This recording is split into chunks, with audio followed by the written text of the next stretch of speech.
Hello, so today we talk gold mining companies, and I'm in a graveyard, appropriately or not.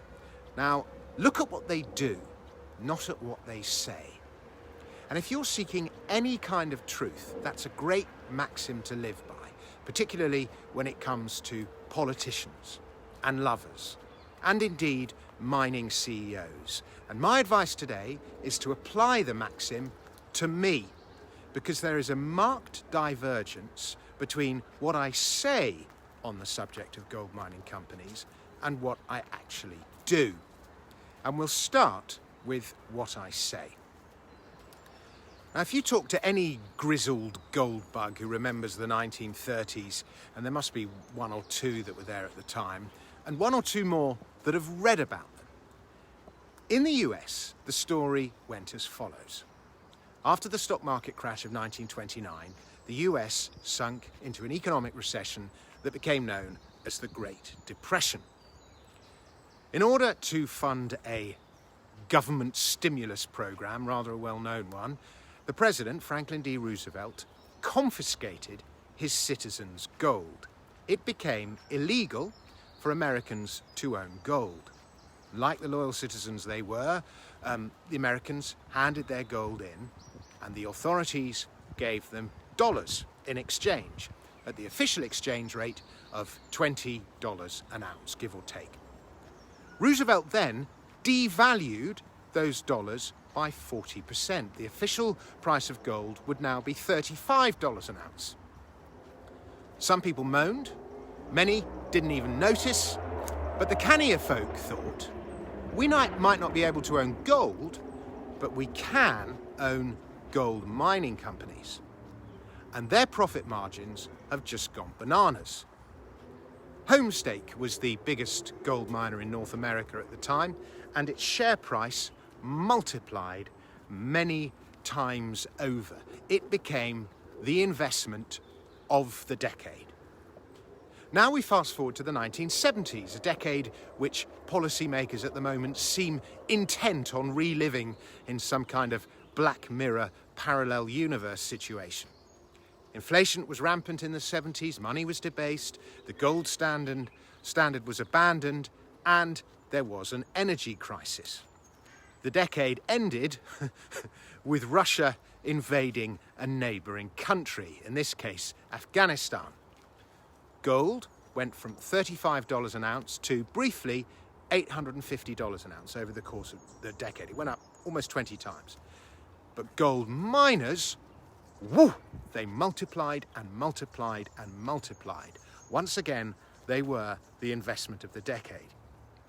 Thus, has it been implanted in our psyche that gold miners give you leverage to the gold price?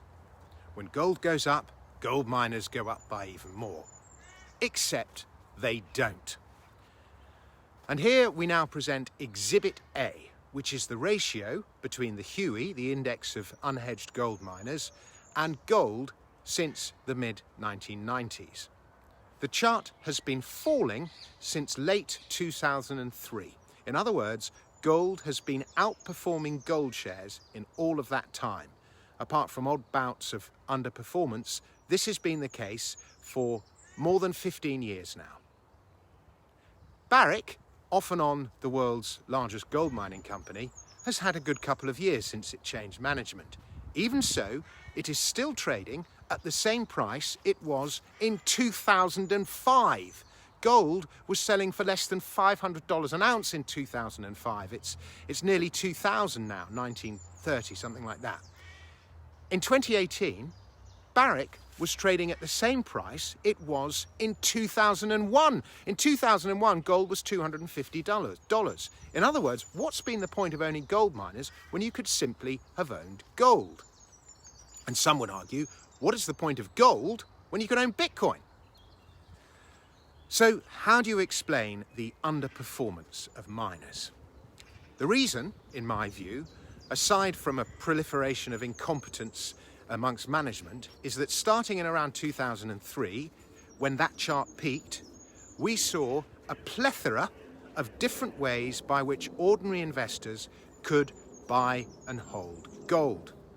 Aside from taking delivery of bullion itself, we saw the rise of the online storage companies, Gold Money, Bullion Vault, Gold Core, those kind of people. There was a boom in mail order delivery of gold. There was the exchange-traded funds, the ETFs, by which investors and institutions could buy and hold gold via a broker. They came into existence. Cheap online brokers became commonplace. We had SIPs, ISAs. If you wanted something a bit racier, there were spread bets, futures, CFDs, covered warrants, leveraged ETFs, and more. Why bother with individual company risk with so many other options on the metal itself? And they made the gold miner's role as the levered way to play gold redundant. All those different methods of buying gold. Has that changed? No. It is very hard to intellectually justify owning a gold miner in the face of the above. So, that is what I say. But what do I do? I own a load of gold miners. I'm overweight gold miners. I've spent so much time researching mining companies. I think the ones I own are really good, exceptional even in some cases, with all sorts of growth potential. But they are still gold miners, and sector allocation usually proves more important than individual company selection. Now, I do look at that above ratio, here it is again, and I suggest that it has made a low and is now rising. In other words, miners are outperforming gold. The low came at the end of 2015 and it was retested in the coronavirus panic of 2020. It looks like it is on the rise. I also note an odd divergence over the last month, as this next chart shows. Gold sold off, gold miners didn't. They actually outperformed. What gives? Gold is in the red, the miners are in the blue. Can you see the outperformance? Gold mining companies are generally better run than they were.